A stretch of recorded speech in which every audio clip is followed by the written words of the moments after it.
Sendangarum adalah desa kecil di kaki Gunung Merapi yang dikelilingi hutan bambu dan ladang-ladang sepi. Desa ini sunyi, tetapi menyimpan banyak cerita terutama tentang kematian.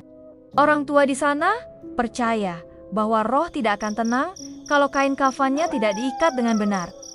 Maka, setiap pemakaman selalu dilakukan dengan hati-hati, dengan doa yang khusyuk dan ikatan kain yang rapi. Namun, ada satu orang yang dikenal menyimpang dari aturan. Itu Pak Wiryo, sang penggali kubur. Pak Wiryo tinggal di pinggir desa, di rumah tua beratap seng yang sudah karatan. Setiap kali ada yang meninggal, dialah yang menggalikan kubur, membantu memakamkan, lalu pulang dalam diam. Tak banyak yang tahu tentang keluarganya. Istrinya sudah lama meninggal, dan anaknya katanya merantau keluar kota. Ia hidup sendiri, berteman dengan cangkul, rokok kretek, dan setangkai bunga kenanga yang selalu ia letakkan di dekat tempat tidur. Tak ada yang berani mempertanyakan caranya bekerja, meskipun isu bahwa ia tidak mengikat kafan bagian kepala jenazah dengan benar sudah sering terdengar. "Jangan ikut campur," kata warga desa. Pak Wiryo itu bukan orang biasa. Katanya dia pernah melihat sesuatu dari dunia lain.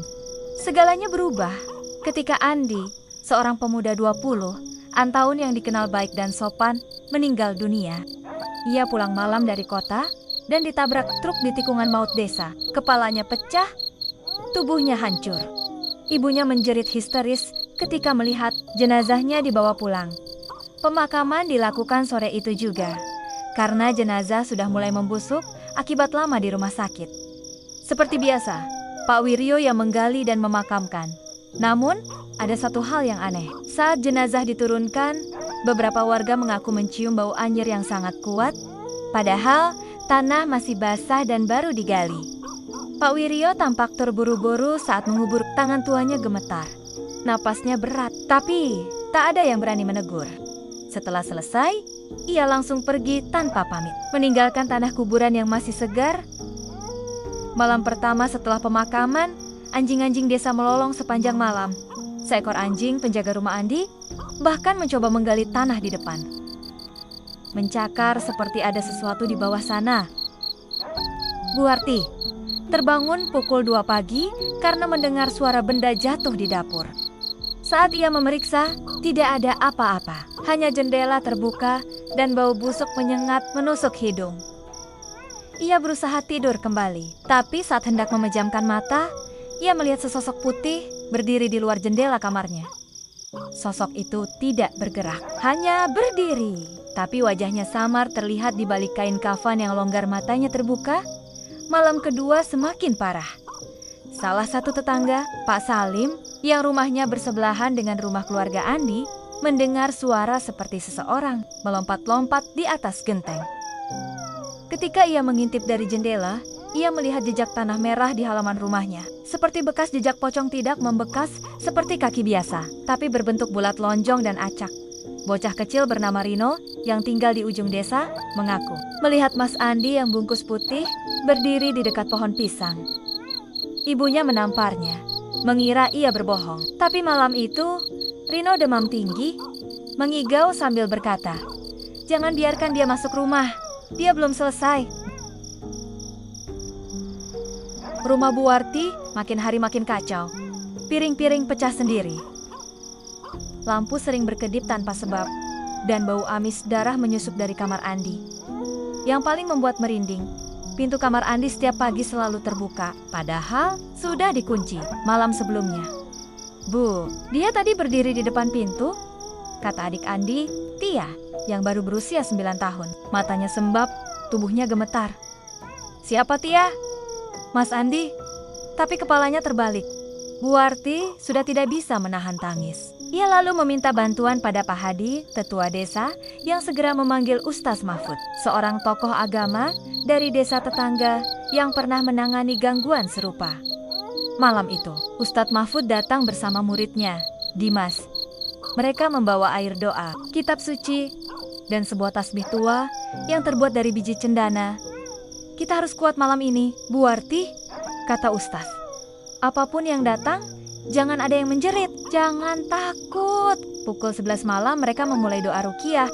Dimas duduk di pojok rumah sambil membaca ayat perlindungan. Ustadz Mahfud mulai menyusuri tiap sudut rumah, menabur garam dan menyiramkan air doa. Awalnya, semuanya terasa tenang.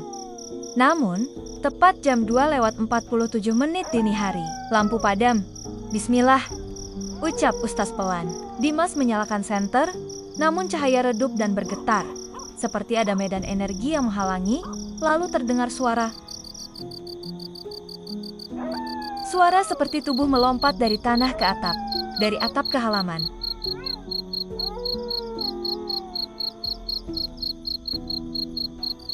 Di lorong kamar, Bu Warti menggenggam tangan Tia erat-erat. Tia menutup mata sambil membaca doa kecil. Tiba-tiba, kaca jendela ruang tamu pecah. Cahaya senter Dimas menyorot sosok di luar jendela. Pocong, tubuh terbungkus putih kotor. Kepalanya tidak terikat. Wajahnya rusak, sebagian tengkorak terlihat, tapi matanya terbuka, menatap tajam ke arah mereka di dalam. Dia belum diterima bumi, bisik Ustadz Mahfud. Seseorang tidak mengikat kafannya. Dia terperangkap antara dua dunia. Pagi harinya, Pak Hadi mengadakan rapat darurat di balai desa. Warga mulai takut. Bahkan beberapa meminta agar keluarga Andi pindah karena dianggap membawa sial.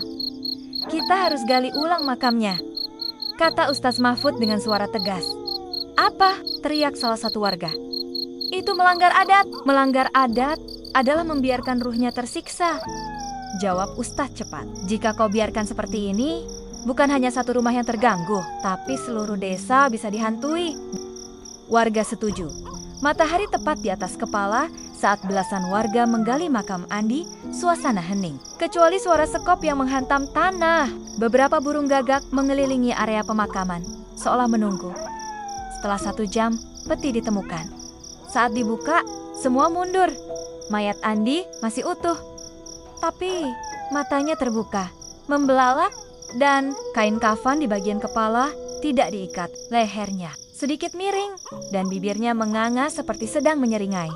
Dia belum pergi, ucap Ustaz Mahfud pelan. Ia menyuruh semua orang diam. Ia lalu mengikat ulang kain kafan kepala Andi dengan 3 simpul kuat sambil membaca ayat-ayat pelindung. Kita tutup sekarang, tapi satu hal jangan ada yang bicara selama proses penguburan ulang ini. Proses selesai menjelang asyar. Semua orang kembali ke rumah dengan wajah pucat dan pikiran tak menentu. Malamnya, tidak ada suara, tidak ada loncatan, tidak ada bau, hanya hening. Esok paginya, warga ingin menanyakan langsung pada Pak Wiryo alasan kenapa kain kafan Andi tidak diikat.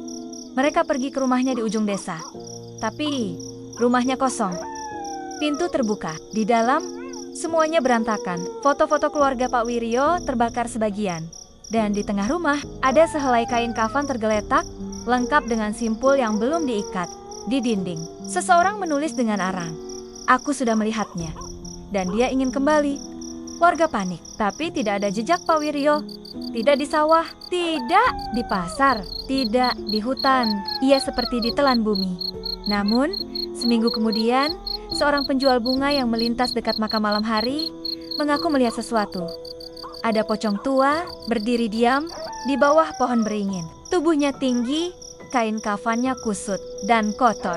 Dan yang paling menyeramkan, wajahnya bukan Andi, tapi wajah Pak Wiryo. Pak Wiryo bukanlah orang sembarangan. Jauh sebelum tinggal di Sendangarum, ia adalah penjaga makam tua di desa Karangjati. Desa yang kini sudah tidak ada lagi di peta. Desa itu pernah hilang dari peta setelah 50 orang meninggal dalam waktu 2 minggu. Seluruhnya karena kejadian misterius.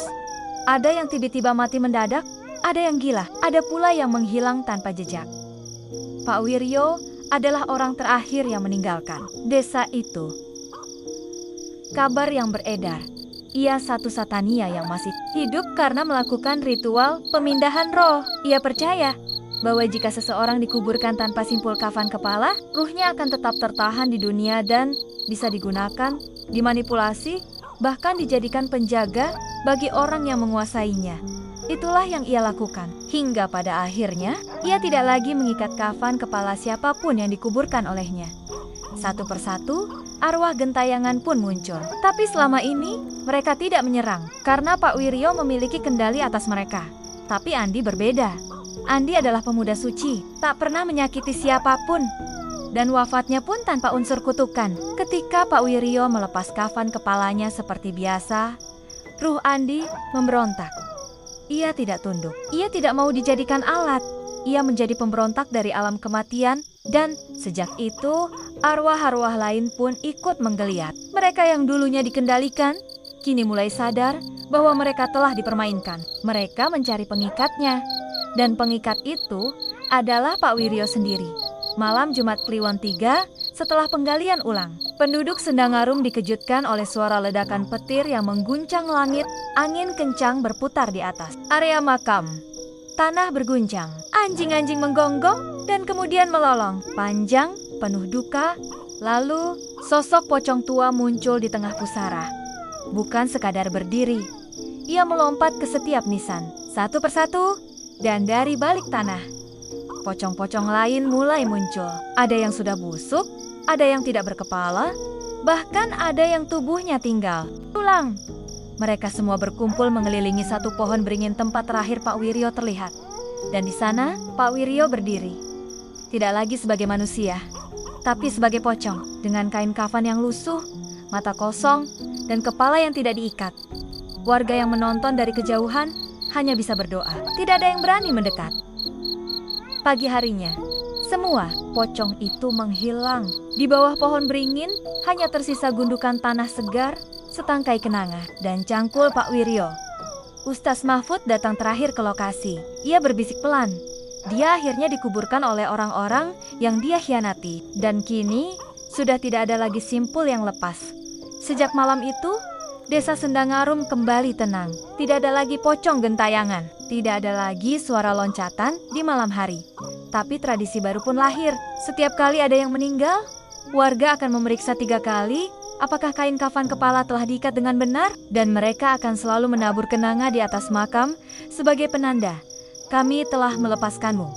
Pergilah dengan damai. Namun, legenda mengatakan, jika suatu malam kamu berjalan melewati makam tua di kaki Gunung Merapi, dan kamu mencium bau kenanga yang sangat kuat, jangan berhenti, jangan menoleh, dan jangan panggil namanya, karena Pak Wiryo belum benar-benar tidur.